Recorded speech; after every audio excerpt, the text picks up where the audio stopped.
और ये दाल भी ऐसी बनी है ना कि जिसमें मुर्गी और गोश्त का जायका आए। तो चलिए आप चल के रेसिपी। बिस्मिल्लाहिर्रहमानिर्रहीम, अस्सलाम वालेकुम। कैसे हैं आप सब? दुआ है, उम्मीद है कि आप सब खैरियत से होंगे। अल्लाह ताला आप सबको अपने ज़ुबान में रखे, खुश खुरम आबाद रखे। आज मैं आपके साथ बहुत ही मज़े की साबुत मूंग दाल की रेसिपी शेयर करने जा रही हूँ। आजकल के मौसम में ये दाल बहुत मज़े की लगती है। चाहे तो आप चावलों के साथ खाएं या पराठों के साथ खाएं, रोटी पराठे के साथ खाएं, दोनों तरीके से बहुत अच्छी लगती है। तो आज की रेसिपी स्टार्ट करते हैं और देखते हैं कि आज मैं किस तरीके से ये दाल बनाने लगी हूँ। बहुत ही टेस्टी है। अगर आपको रेसिपी पसंद आए तो वीडियो को लाइक कीजिएगा और चैनल को सब्सक्राइब कीजिएगा। साथ में लगे बेल आइकन के बटन को प्रेस करना बिल्कुल मत भूलिएगा। इससे आपको मेरी हर नई रेसिपी का नोटिफिकेशन मिलता है। और फ्रेंड एंड फैमिली के साथ शेयर ज़रूर कर दिया करें। तो चलिए स्टार्ट करते हैं अपनी आज की रेसिपी और देखते हैं कि ये मज़ेदार सी दाल किस तरीके से बनती है। तो मैं दाल ले रही हूँ, हाफ कप ये मेरे पास दाल है। ये मैं कैसे बनाती हूँ, आप भी बनाते होंगे, मेरा क्या तरीका है तो मैं आपसे शेयर करती हूँ आज कि आज मैं अपने घर में दाल कैसे बनाने लगी हूँ। मूंग दाल है ये, ग्रीन कलर की। तो चलिए इसको मैं साफ करके धो के फिर आपसे अगला स्टेप शेयर करती हूँ। तो यहाँ पे मैंने कुकर में दाल को डाल दिया है। साथ में इसमें मैं डालने लगी हूँ हाफ टी स्पून नमक। हाफ टी स्पून इसमें नमक चला गया। और साथ में इसमें जा रही है सुर्ख मिर्च हाफ टी स्पून। साथ में इसमें मैं डालने लगी हूँ एक छोटा प्याज मैंने काटा हुआ है, उसका आधा हिस्सा, ये आधा प्याज इसमें डाल दिया। अब इसको ढक्कन बंद करके कुकर को मैं तकरीबन इसको 5 से 7 मिनट के लिए दाल को गला लूंगी। यहाँ पे मैंने कढ़ाई ले ली है। अब इसका मसाला बनाती हूँ। सब अपने अपने तरीके से बनाते हैं, ये मेरा तरीका है मैं कैसे ये वाली दाल बनाती हूँ। यहाँ पे मैं इसमें ले रही हूँ देसी घी। देसी घी यहाँ पे ले लिया मैंने और ये माशाल्लाह पिघलना भी शुरू हो गया है। और साथ में इसमें आधा प्याज मैंने दाल में डाला था ना, तो आधा प्याज ये मैं डाल रही हूँ इसमें। अब इसको थोड़ा सा गोल्डन करूंगी। देखिए मैंने घी कितना कम लिया है, तकरीबन 1/4 कप के करीब ये घी है इसमें। आप चाहें तो ऑयल में भी बना सकते हैं, ये आपकी अपनी चॉइस है। साथ में इसमें 1 टीस्पून मैं इसमें जीरा डालने लगी हूँ। यहाँ पर देखिए प्याज जो है थोड़ा सा गोल्डन हो गया है, इसको बहुत ज़्यादा जलाना नहीं है। अब इसमें मैं डालूंगी लहसुन और अदरक का पेस्ट 1 टेबल स्पून। इससे खुशबू अच्छी आती है, इसलिए मैंने थोड़ा ज़्यादा रखा है। अब इसको भूनूंगी।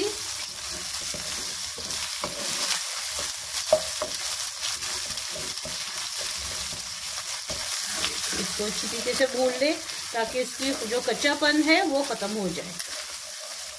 लहसुन और अदरक भून चुका है। 1 अदद इसमें टमाटर डाल दूँ और साथ में इसमें मैं डालूंगी, साथ में इसमें मैं दही डाल रही हूँ 2 टेबल स्पून। बस 2 टेबल स्पून इसमें दही चला गया। इसको थोड़ा सा मिक्स करते हैं।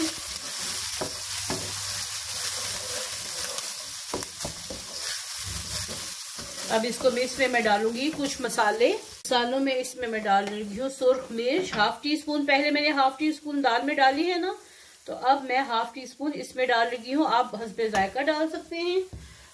नमक भी इसमें जाएगा half tea spoon. Half tea spoon मैंने दाल में डाला है, हाफ टी स्पून इसमें जा रहा है।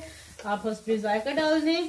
साथ में इसमें मैं डालूंगी थोड़ी सी कश्मीरी लाल मिर्च, ये इसमें डाल दी। हाफ टी स्पून ये डाल दी।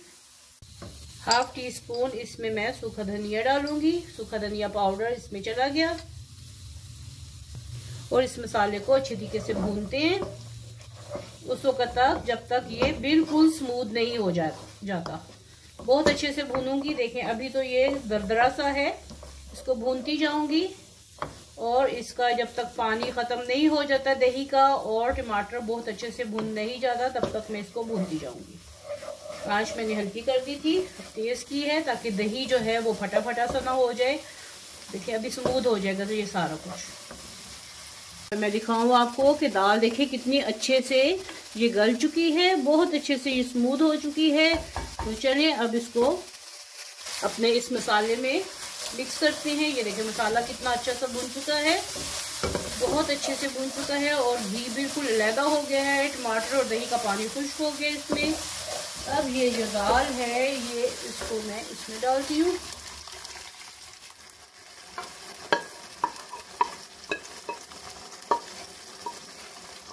और इसको 10 मिनट के लिए पकाते हैं ताकि मसाला और दाल जो है वो अच्छी तरीके से पक जाए और इसमें जो पानी है वो भी थोड़ा सा ड्राई हो जाए। दाल पतली गाढ़ी रखना ये आपके अपने ऊपर है कि आपने इसको कितना पतला या गाढ़ा रखना है। चावलों के साथ खानी हो तो पतली रखनी है, अगर रोटी के साथ खानी हो तो आपने इसको थोड़ा सा सुखा लेना है, इसका पानी थोड़ा सा सुखा लेना है। यहाँ पे दाल में, पकती हुई दाल में थोड़ा सा मैं हरा धनिया डाल दूंगी क्योंकि इसके पत्ते जो हैं थोड़े से सॉफ्ट हो जाएंगे और इनका भी टेस्ट आ जाएगा। इसको मिक्स कर दें।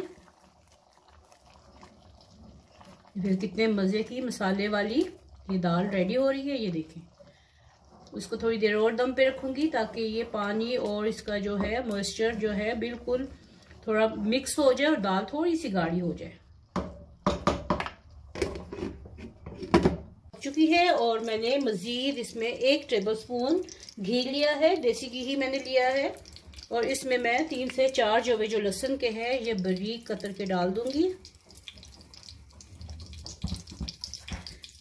तो यहाँ पे देखिए दाल कितनी अच्छे से मिक्स हो गई है, सब कुछ इसमें मिक्स हो गया है। ना ये ज़्यादा पतली है ना गाढ़ी है, चाहे तो आप दाल के साथ इसको चावलों के साथ खाएं या रोटी पराठे के साथ खाएं, हर लिहाज से ये एक मुकम्मल तौर पे ये पक चुकी है। तो चलिए इसको अब डिश आउट करते हैं आपके सामने और डालते हैं अपने डोंगे में। ये देखिए दाल को, ये देखिए इसकी कंसिस्टेंसी देखें, ये बहुत पतली भी नहीं और बहुत ज़्यादा गाढ़ी भी नहीं। देखिए माशाल्लाह माशाल्लाह माशाल्लाह, इसमें नमक मिर्च हर चीज़ हमारे हिसाब से बिल्कुल परफेक्ट है। आपने कमी ज़्यादा करनी हो तो वो आपकी अपनी मर्जी है। इसके ऊपर मैं डालने लगी हूँ हरा धनिया डाल दें। और ये जो तड़का मैंने इसमें बनाया है, तड़के को मैं आपको दिखाऊं। ये देखें लहसुन जो है ये गोल्डन हो चुका है।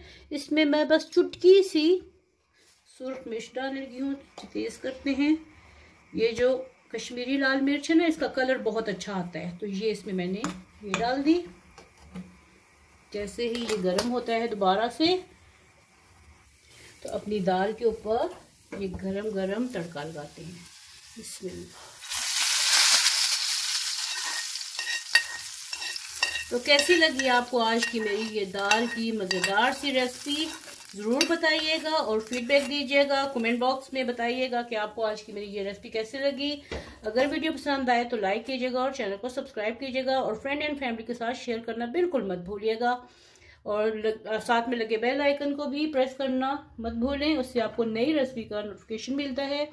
मिलते हैं ऐसी नई मज़ेदार सी गर्मा गर्म सी रेसिपी के साथ। तब तक के लिए अपना अपने घर वालों का बहुत ख्याल रखिएगा। अल्लाह हाफिज़।